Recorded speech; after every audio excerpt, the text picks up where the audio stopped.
ঠাকুর, মা, স্বামীজির শ্রীচরণে ভক্তিপূর্ণ প্রণাম জানিয়ে আজকে নিবেদন আনন্দের হাট বসে মহারাজের ঘরে। সুকুমার কুণ্ডু।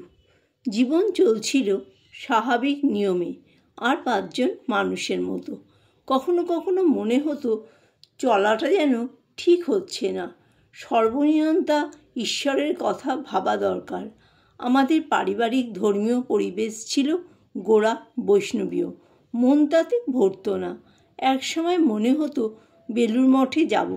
এ ব্যাপারে সবথেকে উৎসাহ এবং প্রেরণা জোগালেন আমার সহধর্মিণী শ্রীমৎ স্বামী বীরেশ্বরানন্দ মহারাজজি। তখন সংঘগুরু। মাঝে মাঝেই বেলুড় মঠে যাই। ঠাকুর, মা, স্বামীজি ও সংঘাধ্যক্ষ মহারাজকে প্রণাম করে চলে আসি। এরপর স্বামী বীরেশ্বরানন্দজি ইহলোক ত্যাগ করলেন।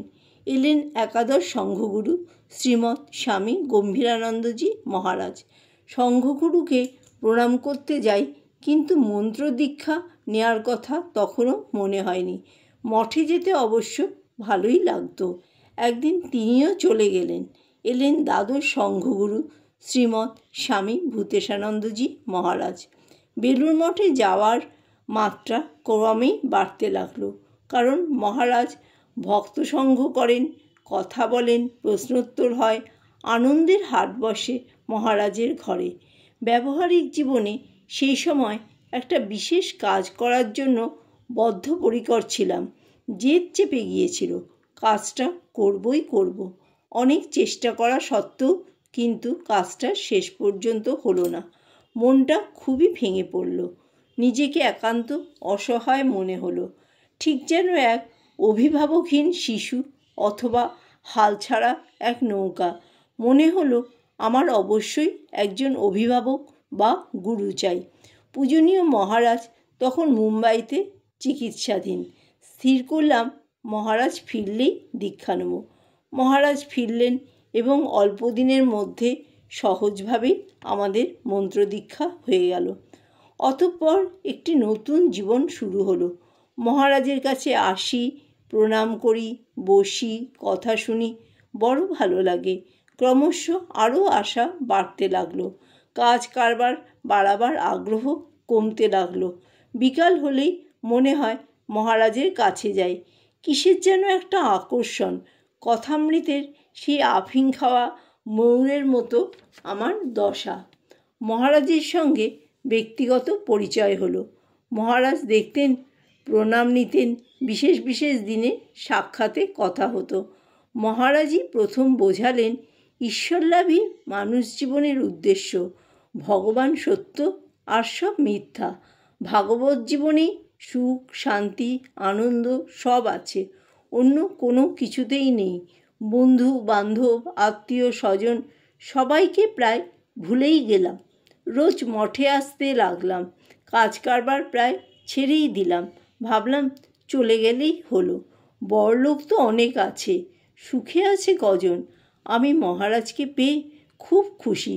কাছে গেলে মহারাজ বলতেন, সুকুমার কুণ্ডু, ঘুরে গেল মুন্ডু।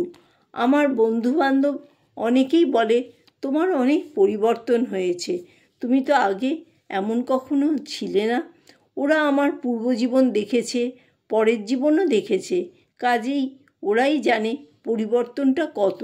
আপাত দৃষ্টিতে মহারাজ আমার পূর্বজীবন কিছুই জানেন না, অথচ তিনি কি করে বলেন ঘুরে গেল মুন্ডু। আমি বিস্ময়ে হতবাক হয়ে যাই। আমি মহারাজকে কতটুকু বুঝি, কতটুকু জানি। আমার যেমন বুদ্ধি তেমনই তাকে ভাবি। তবে আমার বিশ্বাস মহারাজের অশেষ করুণায় এবং আশীর্বাদে আমাদের মন তার দিকে আকৃষ্ট হয়েছে। পূর্বজীবনে আর ফিরে যেতে চাই না। অন্ধকার থেকে তিনি যে আলোতে নিয়ে এসেছেন তা যেন জীবনের শেষ মুহূর্তকাল পর্যন্ত থাকে। কোনো প্রলোভনই আমাদের যেন আর পথভ্রষ্ট না করতে পারে। ঠাকুরের কথায় আছে, বাপ যে ছেলের হাত ধরে সে ছেলে পড়ে না। মহারাজ আমাদের ধরে আছেন, কাজেই আমাদের আর পতনের ভয় নেই।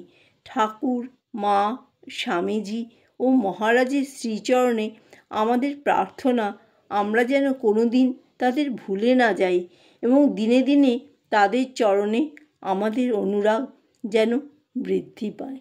জয় ঠাকুর, জয় মা, জয় স্বামীজি।